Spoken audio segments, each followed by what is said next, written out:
My name is Ayesha Nasir, and I'm here with Scott Radley. Today we're talking about a story that Scott has written on an endurance athlete who has truly done the impossible by participating in the Canadian death race. So, Scott, let's start with a simple question. Why would anyone do this? You mean you wouldn't participate in something called the Canadian Death Race?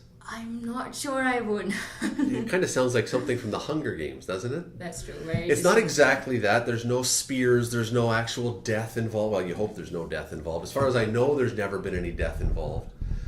But what it is a 125 kilometer run through the Rocky Mountains that, for reasons that I don't understand, I don't know if you do, some people like this. Some people like to challenge themselves and run 125. You have to run 125 kilometers, and you have to do it in under 24 hours, or else they basically pull you off the course, I guess, for your own safety.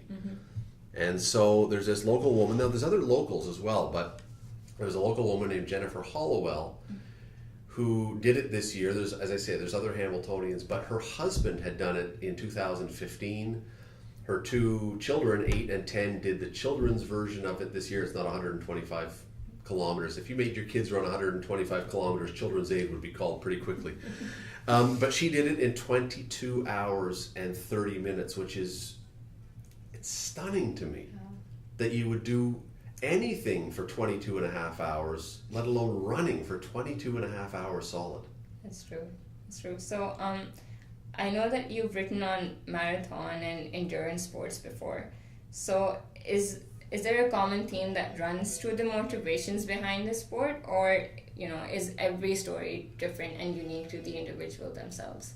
Everyone is different, but there are some common themes, although they don't use the same words. The motivation is different, and yet it's kind of the same. Like, they all have a reason that may be somehow unique, but they all have this need or burning desire or something to push themselves to the absolute maximum that they can push themselves and see what they're capable of doing. And there is a guy from Hamilton who most people listening are not going to be totally tapped into the ultra marathon world. It's kind of a niche market, but in the ultra marathon world, there's a guy who's a huge star, and he's from Hamilton. His name is Rob Krar, and he has set world records in all kinds of events. The most famous one is what's called the rim to rim to rim race, which is in the Grand Canyon. You run from the rim of the Grand Canyon down into it, up the other side, touch a bell or something, and then run back and do the whole thing and go back. And he's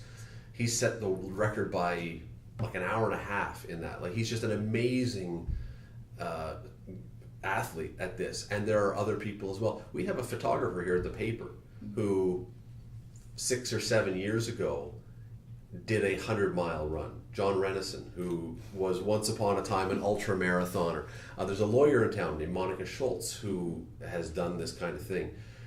They all have their own reason, but the one common theme seems to be, I want to see whether I could do this thing that sounds impossible. Because think of it, Aisha. I mean, this is essentially, I haven't done the exact math, but this would be like running to Toronto and back to Toronto again without stopping.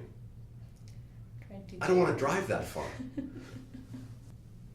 When I was reading your story, I saw that you paced it a certain way, and it felt like we were right there with Jennifer, as she was doing this race.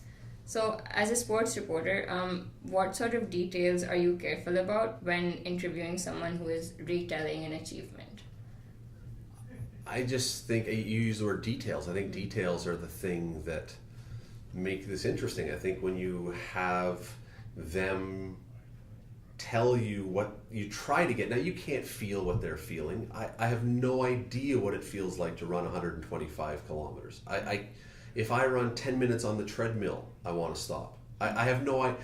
She, in the story, I point out that she reached the point where she wanted to stop. She kept going, but she reached the point where she wanted to stop at the 18-hour mark. And I looked it up and I did the math, and that's the same amount of time as if you watched all 8 Star Wars movies back to back to back to back. That's how long before she said, I think I should stop now. And she kept going, and I have no concept of that kind of pain or discomfort or continuing on or anything. I mean, as I said, is there anything you do in your life for 22 and a half hours at a time? Sleep maybe if you get the flu. That's about it. Maybe breathing would count. Breathing, yeah, sure. But there's nothing we do for that long. And so what you're trying to do then is get them to explain to you in human terms what it is they're feeling. And again, it's very difficult because we're not talking the same language. It's like if I ask a brain surgeon to explain what they're doing, well, I don't know what they're doing. Yeah. So try and bring it down to my level and the reader's level. And she's good about this. She's a very engaging woman. She's very open about this. She was not, I had to convince her to do this story. She was not really interested in doing it at first. She didn't really want the attention, and then I guess some people in her family or around her said, oh, come on, you should. And I told her, like, I find this fascinating, but just the little anecdotes, the little things that she talks about, when the mental fight to get through the times when she wants to stop, and the challenges, those are the kind of things that if you can get them to tell you, it makes it more interesting.